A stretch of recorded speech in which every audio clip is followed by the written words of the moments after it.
Welcome to the latest Motley Fool Scoreboard. I'm Anand Chokkavelu, and we've got longtime fools Tyler Crowe and Jason Hall giving a 1 to 10 rating to a top 200 stock in the primary Hidden Gems database.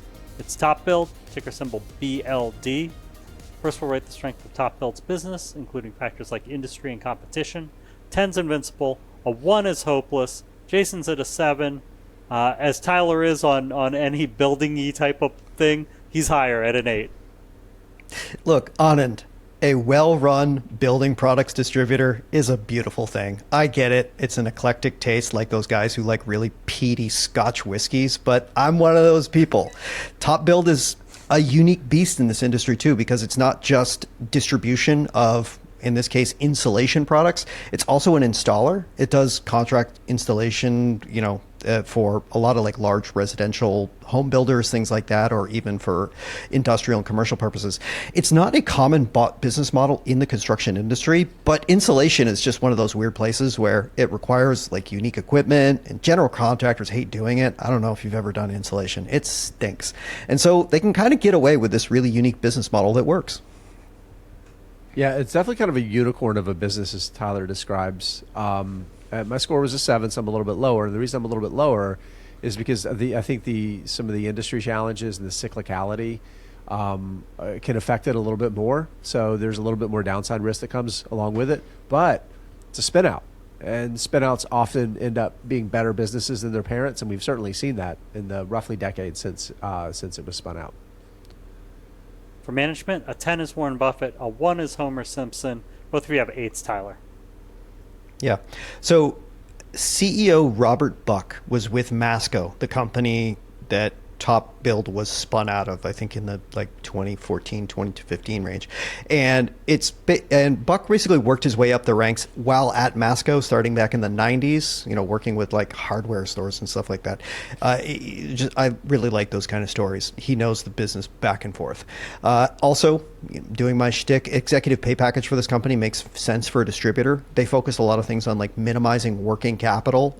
So you're emphasizing inventory turnover, because when you're a distributor, you're just inventory, and turning over inventory matters. So I gave it an 8 for all the things that Tyler talked about, but the compensation being aligned with shareholder value, I think the board should get some extra credit for that. So it's always worth remembering those things come from the board down. And as much as you've got a CEO that's been in the role for a long time, having a board that makes sure management is aligned with what creates value for shareholders, that really went into my 8 as much as the quality of Robert Buck's job running the company. For financials, a 10 is a fortress, a 1 is yikes. Jason's at an 8. This time you're lower, Tyler, at a 7. Yeah, it's a little bit of an incomplete score for me, and that hence a deduction in score here, because it just made the largest acquisition it's ever made. Typically, TopBuild has been one of those companies that buys small regional mom and pop distributors, things like that, consolidating a rather fragmented industry. But it just acquired specialty products and insulation. It was well over $1 billion acquisition. It's its largest acquisition to date. And it's a large enough acquisition that, digesting that, bringing it into corporate culture might be enough of a headache. So I want to see how that pans out and why I gave it a 7 as a result. Now, Travis might do this, but I think there's a very good chance that Tyler might be the only one of us that absolutely would pre-punish a company for something that might happen. So that's why I'm giving it an 8.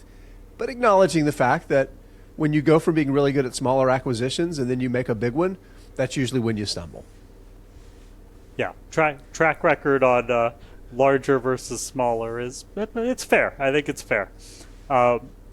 But I love the dig at both Travis and Tyler, so I laugh regardless. Jason, let's talk valuation. How well will TopBuild stock do over the next 5 years, and how safe is it? 10's a sure thing, 1's a lottery ticket. So I think probably the higher end of 5 to 10%. Safety scores a 7. As much as I dinged it on the business because of concerns about cyclicality, I think the current multiple helps make up for some of the risk. It's valued pretty reasonably. And I do think that the residential construction market is more likely to be stronger than weaker in the second half of the next 5 years, and I think that that's probably going to help the return picture come out pretty well too. Returns 5 to 10, safety score of 8. I think it can continue to grow via acquisition. So even in the doldrums of a bad market, there are some ways to grow a little bit here and there. Let's be wide-eyed here. Residential construction has been in the dumps for a while. It continues to be in the dumps. I'm not 100% certain when we're going to see the turnaround from being in the dumps. There is always going to be structural demand for housing. We talk about it all the time. Age of existing residential homes, the demand for new ones for the millennial generation into the Gen Z, aging in place from the boomer generation that is not causing a housing turnover. There's a lot of reasons to think there's structural demand, but there's the current macro factors like interest rates, employment, and all those other things are going to throttle back this business for a while, and we have not yet seen quite the turnaround for this industry. Thanks to both Tyler and to Jason. You've given TopBuild a solid overall score of 7.1 out of 10 with no top hits.